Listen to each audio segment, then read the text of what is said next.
This is Brent Porcia at TopVelocity.net. I'm going to do a pitch analysis here of Brian. I'm going to pair him up with Trevor Bauer. So let's take Brian here into his leg lift.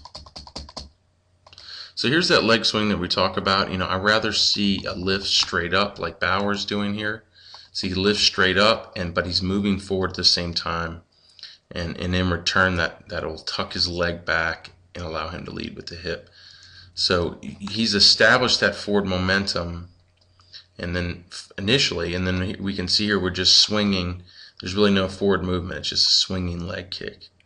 Really not helping to get our power production, or not helping to get us moving early enough so we can really get into that load quickly, so we can then also have some good speed to accelerate into triple extension. So focus, try to take an approach here like Tim.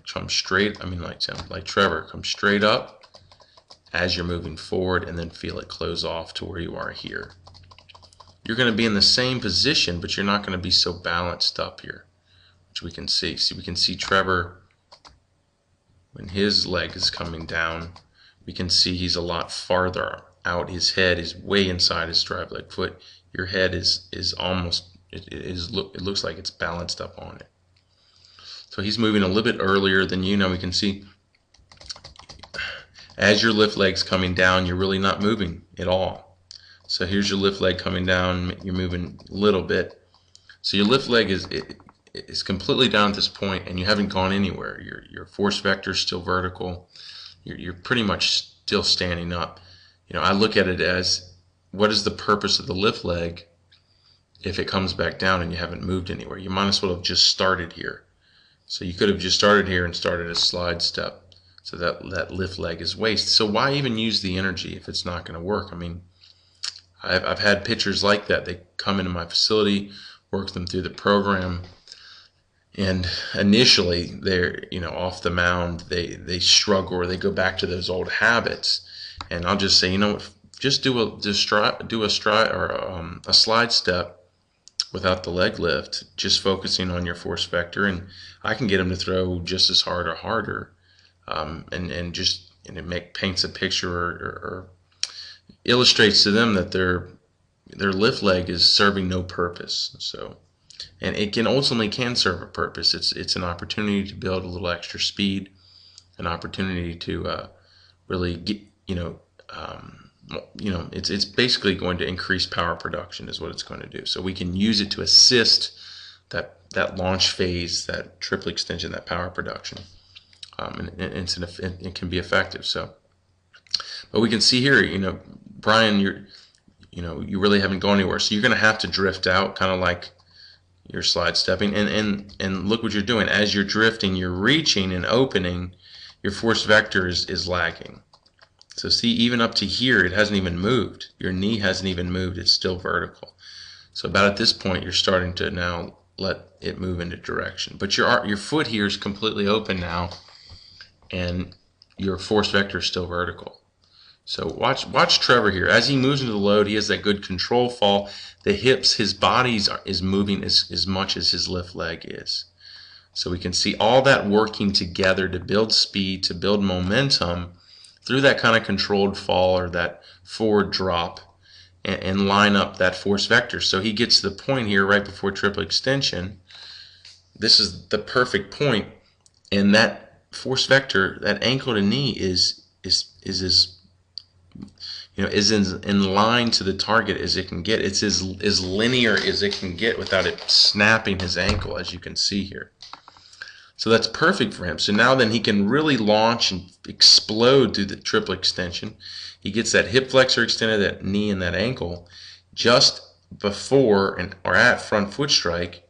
And then look what that does. Not only does it build power, puts him in a full stride, gets him a good foot off the rubber, but when he lands, his hips are almost completely open.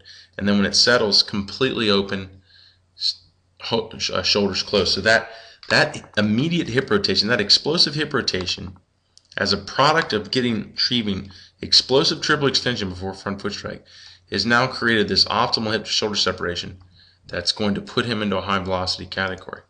So we can see with you, because your force vector is not in line, you can't now launch. You can't build power. You can't take advantage of triple extension, because if you did, you would go up, and that's no use. We have to keep it in a linear direction towards the target just before front foot strike, so then that power will then be planted into that front foot, move up into, through it uses ground reaction forces after, at that point, moves back up into the hips, and we create that immediate hip rotation that we saw with Trevor Bauer. So you kind of do, you start to extend a little bit. So even though you're open, look, your foot's not moving at this point.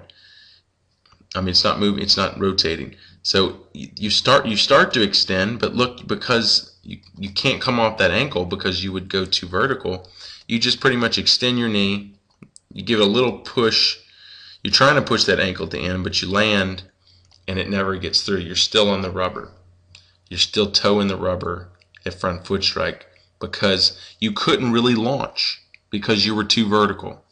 If you would have gotten triple extension before front foot strike, so if you would have been able to get and achieve triple extension, full triple extension, where that ankle kick was through, the hip flexor was pushing through and the right hip around, and then that front foot, you would have seen this perfect triple extension off the rubber and hips open. You're now, I would say, I call it 2x.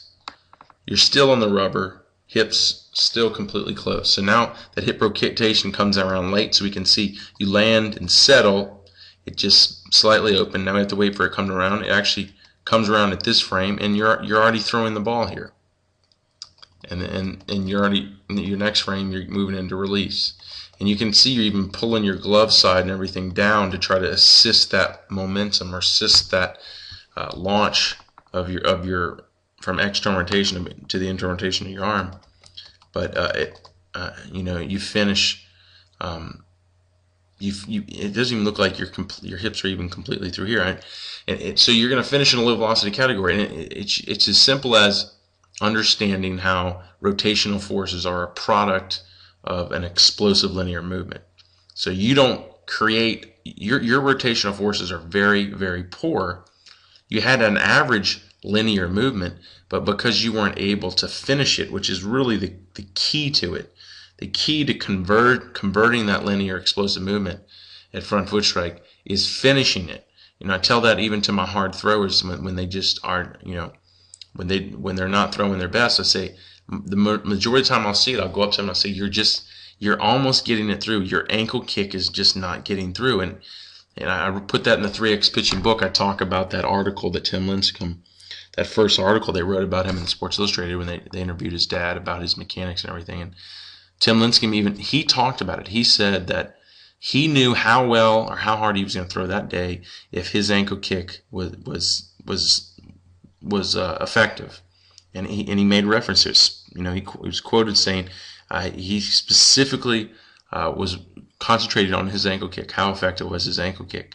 And he's just talking about, was his ankle getting through? That's that finishes that triple extension, that explodes those hips open, that creates the power through the stride, puts him into that full stride, gets him off the rubber, and then that finish of through the ankle kick is what then creates the sequencing of, it's what initiates that or converts that power into those rotational forces. So you can see here, you're not finishing it. You weren't even able to ultimately harness it because your force vector was too vertical. So you've got to learn to get your force vector linear. You've got to learn to accelerate more through your stride. You've got to learn how to finish that triple extension so we can convert it into your rotational torques, and then let that multiply into the ball. And that's just pretty much where you're following through. I mean, everything else is going to come through if you can learn how to build that explosive launch through triple extension, through your stride, and convert that into hip shoulder separation. It's I guess if you sat here and you watch all these analyses, it's so redundant, and I feel bad for the coaches on the site. We're spend a lot of time on these forums that watch my analysis. I'm sure they get sick of hearing the same thing over and over again, but it really is the approach.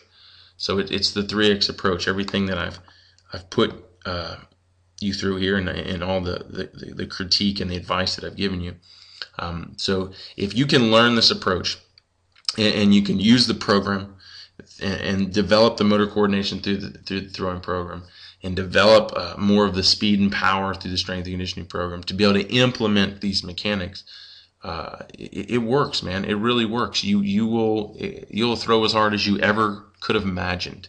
It really was the case in my life when I first learned this and implemented it. It's why I was able to overcome the odds of a serious rotator cuff surgery and throw 94 miles an hour. And it's the reason that I did things that most professionals said I would never do. They said I would never be able to do that. It's strictly because none of them knew anything about throwing mechanics. None of them knew anything about, I wouldn't say anything. They didn't know a lot about my determination to make it happen, and about how, yeah, if you push the body and you give it the right things, the things it needs mechanically, developmentally, as far as strength and conditioning, nutritionally, it will do whatever you want it to do. And so really, this is the 3X approach is the blueprints to you becoming a hard thrower. So like I said, it's the workout, not the work ethic. So if you have the work ethic, you now have the blueprints. You just now have to put the time in to build your foundation and make it happen. So there you go. That's an analysis and also a motivational speech for you. So I hope that helps, and appreciate you sending your video.